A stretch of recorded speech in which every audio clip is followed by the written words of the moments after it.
Hello, everyone.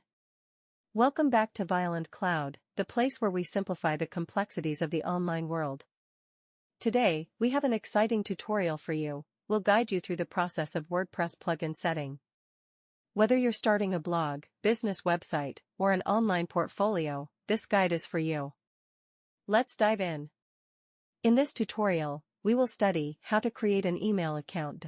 By default, you have no email account set up. The main username may look like it is set up as an email, but you will need to add it as an email account if you wish to use it. Log into cPanel. Look for the email section, then click Email Accounts. Click the plus Create button located on the right-hand side. Enter the required details to create a new email account on the next page. Domain, select the domain where you wish to create the new email account. Username, enter your email username. Password, enter your email password. You will notice the optional settings. Click the Edit Settings button to customize the new email account. This is where you can set your email storage space.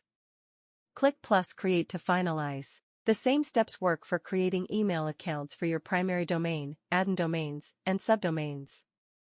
You cannot create email accounts with a script or via SSH. Congratulations on successfully of how to create an email account. If you found this tutorial helpful, don't forget to give it a thumbs up and subscribe for more tech tips. If you have any questions or need further clarification, leave a comment below. Thanks for watching, and I'll see you in the next video.